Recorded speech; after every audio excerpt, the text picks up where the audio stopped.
લીલી મગફળીની કે માંડવી કહેવાય છે, માંડવીની સિઝન આવી ગઈ છે તો અત્યારે ફ્રેશ મળે છે, જે આપણે શેકીને બાફીને તો ખાતા જ હોય છે, પણ આજે આપણે વરસાદમાં ખાવાની મજા આવે એવી ચટપટી ટેસ્ટી એમાંથી એક વાનગી બનાવીશું। આજે આપણે મગફળીની ઘૂઘરી બનાવીશું, જે ફ્રેશ અને તમે ડ્રાય બેવમાંથી બનાવી શકો છો, સૂકા સિંગદાણામાંથી પણ।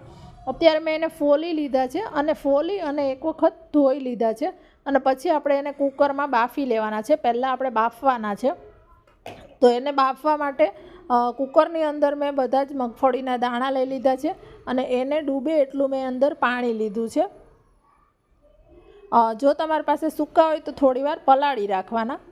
હવે એની અંદર 1 ચમચી મીઠું અને અડધી ચમચી હળદર લેવાની છે અને ઢાંકણ બંધ કરી અને 2 સીટી કરી લેવાની છે મીડિયમ ફ્લેમ પર। આ લીલી માંડવી છે એટલે 2 સીટીમાં આરામથી બફાઈ જશે, પણ જો તમે સૂકી લેતા હોય તો તમારે 1-2 સીટી વધારે કરી લેવાની।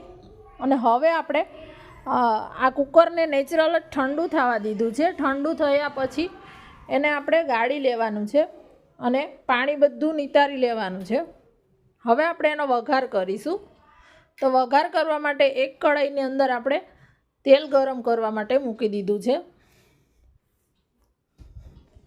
તેલ ગરમ થાય, 1 મોટી ચમચી જેટલું તેલ લીધું છે। તેલ ગરમ થાય એટલે મેં આ લસણની જે ચટણી, કાલે મેં આની રેસીપી શેર કરી છે, જો ના હોય તો તમે લસણ અને લાલ મરચું અને થોડું ધાણા જીરું એની પેસ્ટ બનાવીને લઈ શકો છો, એ લઈ લેવાની છે અને આ રીતે સાતળવાની છે। જો એકદમ મસ્ત એવી આ ચટણીની ફ્લેવર એટલી સરસ, આમાં મેઇન ફ્લેવર આની જ છે। ત્યાર પછી જે આપણા દાણા છે એ લઈ લેવાના છે અને આને તેલમાં આ બધો મસાલો છે, જે લસણનું મરચું, એ આમાં દાણામાં મિક્સ કરવાનું છે। આને કંઈ બહુ ચડવા દેવાની કે જરૂર નથી, કારણ કે ઓલરેડી આપણે અત્યારે બાફેલા જ છે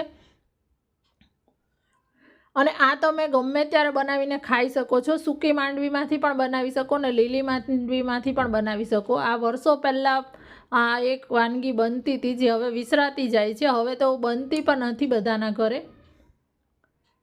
જો હવે આની અંદર આપણે ચાખી લીધું છે મેં, અત્યારે થોડું મીઠું મને ઓછું લાગે છે એટલે મેં મીઠું લીધું છે આની અંદર।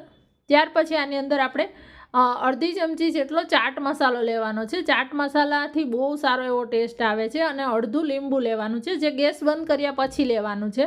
ગેસ બંધ કરી અને પછી લીંબુ અને આ લઈ લેવાનું છે। આ ઘરમાંથી જ રૂટીન 2-3 વસ્તુમાંથી જ બની જાય છે, બહુ વધારે કંઈ આની અંદર જરૂર નથી અને એકદમ હેલ્ધી એવો આપણો આ નાસ્તો છે, ગરમ ગરમ બનીને તૈયાર થઈ ગયો છે। આ તમે એકવાર બનાવશો ને તો બધા વાટકો ભરી ભરીને ખાશે, એટલો ટેસ્ટી એવા આપણા ઘૂઘરી બની ગઈ છે। મેં અત્યારે રાત્રે બનાવી હતી, તો જમ્યા પછી પણ બધાને એટલી ભાવી અને બધાએ બહુ બધી ખાધી।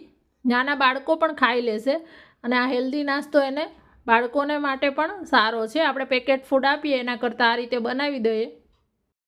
વિડીયો ગમે તો એક લાઈક કરી દેજો, ચેનલને સબસ્ક્રાઈબ ના કરી હોય તો સબસ્ક્રાઈબ કરી દેજો।